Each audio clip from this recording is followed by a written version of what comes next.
hello.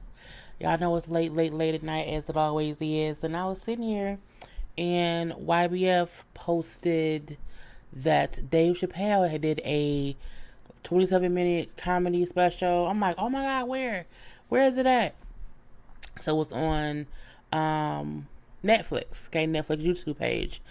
And I'm like, well, let me go listen to what it is. Let me see what it is. And it was titled, 846. And let me make sure this was the right thing. Yeah, titled 846 Dave Chappelle. And it is a 27 minute, 21 second show that he did on June 6th. And it is the most real and expressive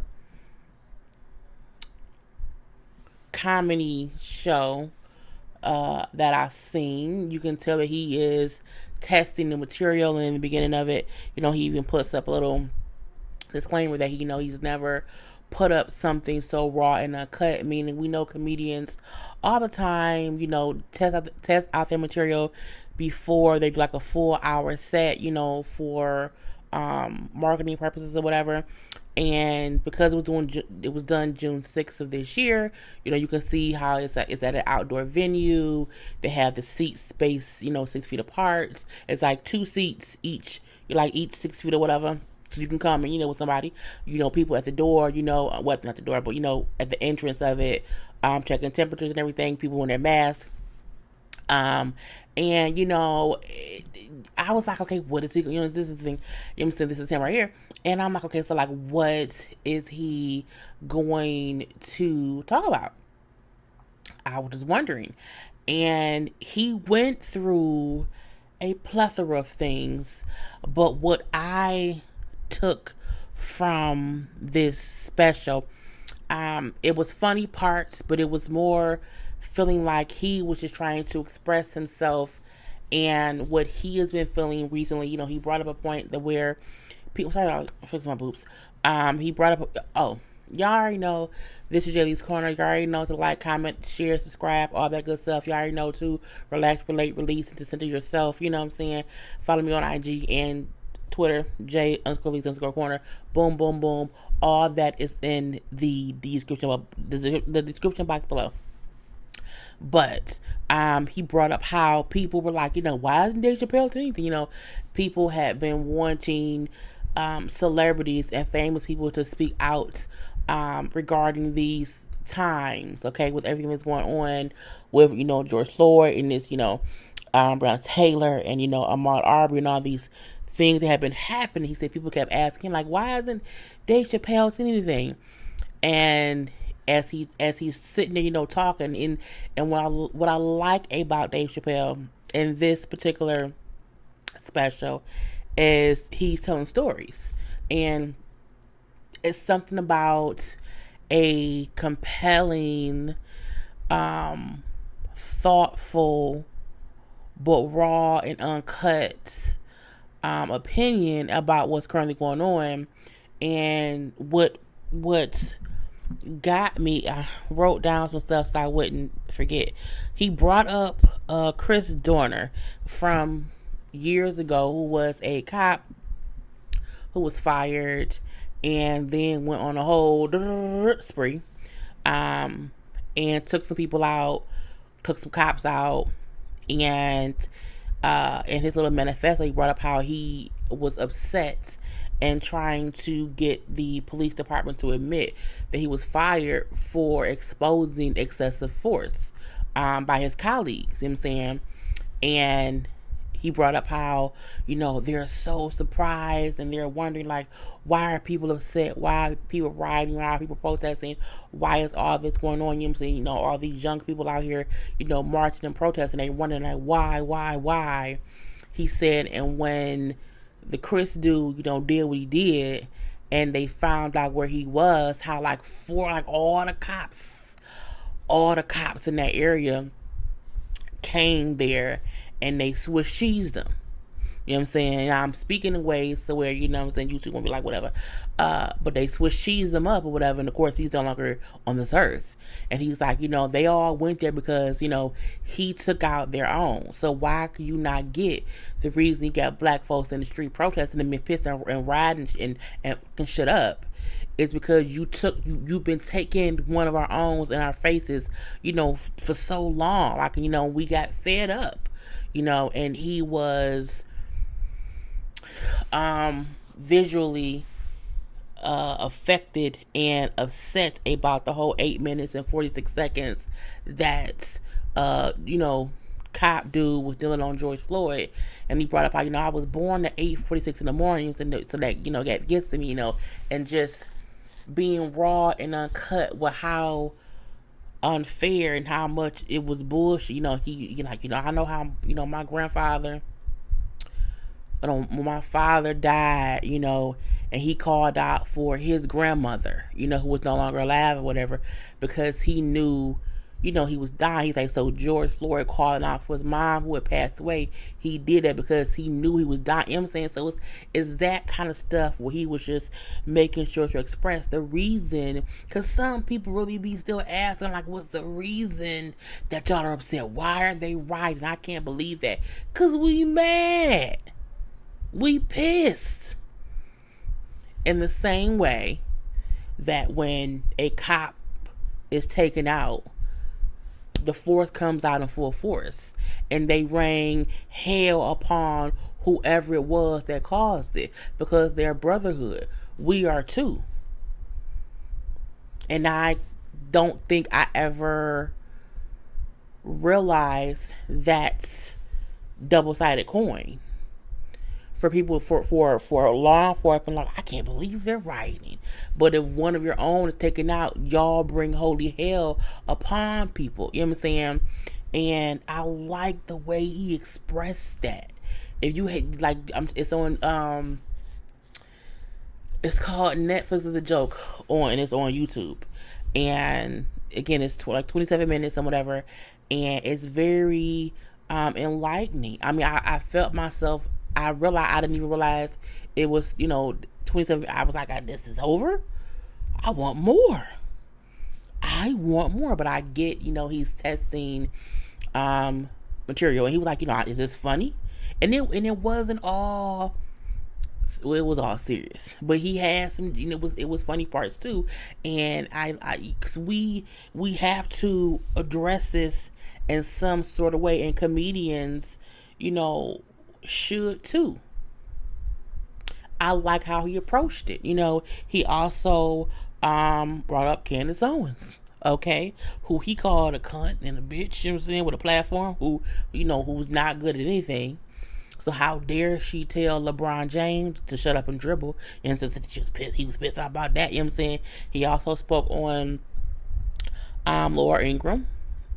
No, he said Laura Ingraham was a cunt bitch with a platform. She told it to that person.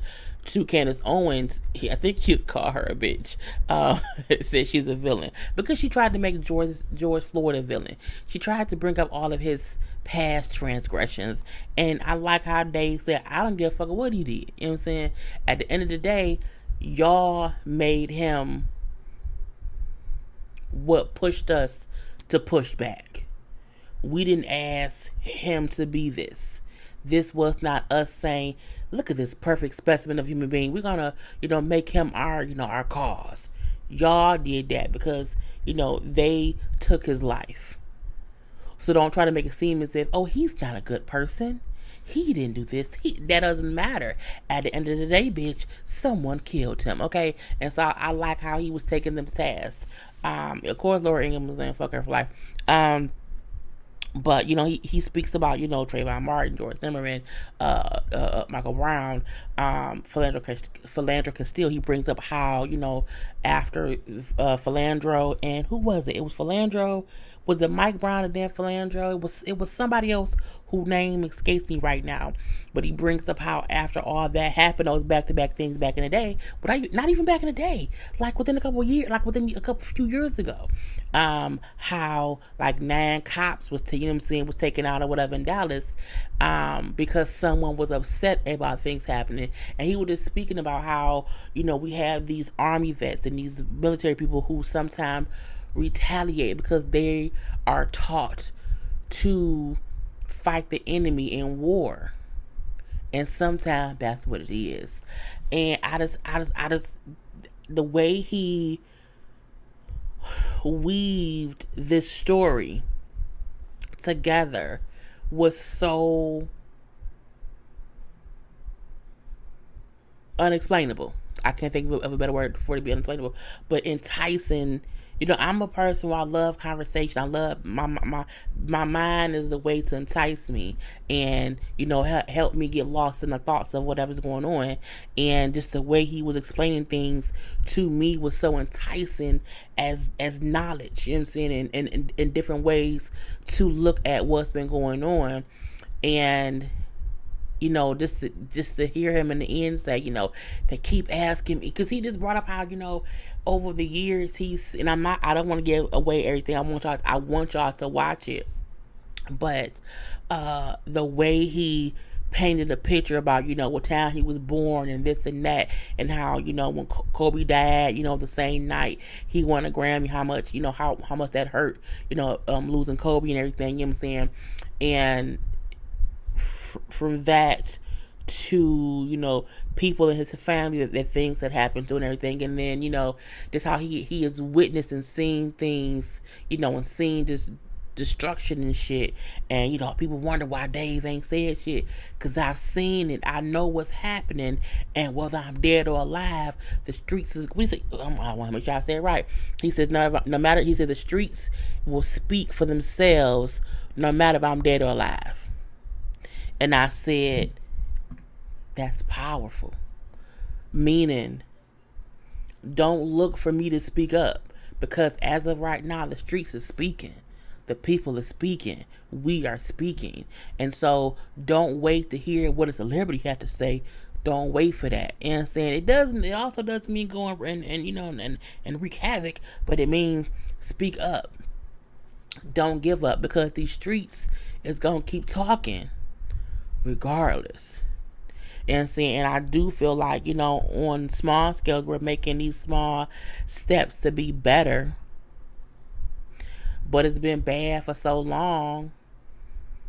We have a right to be upset for a while, and go off for a while, and be pissed for a while, because we've seen this shit for years.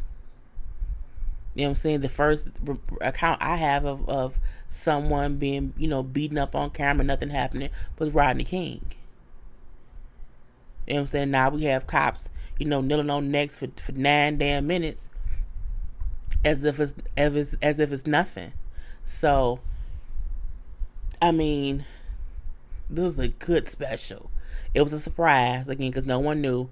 Again, I saw it from YBF, but go to the YouTube channel. Netflix is a joke. Go watch it. Whether you're black, white, purple, green, or orange. Orange is just that man up in the house. It's color rice, and we say fuck him. You know what I'm saying? But go watch it and take it at face value. Understand what he's saying, and understand there's a reason for the madness that's going on right now, as far as how we're reacting and no longer accepting it, because we've seen it for years go on, and we tired. Okay, we tired. And the streets gonna speak for themselves, one way or the other, as they have in the past. So that's it. I just wanted to get my raw feelings out about the special. I still had it in my mind. I also I'll say this. I liked the venue. So many comedians sometimes they're so used to being in these huge venues with all these people, and it's kind of cool to see how people will start to have smaller crowds, not because they're less successful or less people need to see them, but because we're in a new normal. And it was cool to see how Dave did this, and I hope more comedians try to, do shows like this. Don't look for indoor venues, look for some outdoor venues, you know what I'm saying, for these summertime months.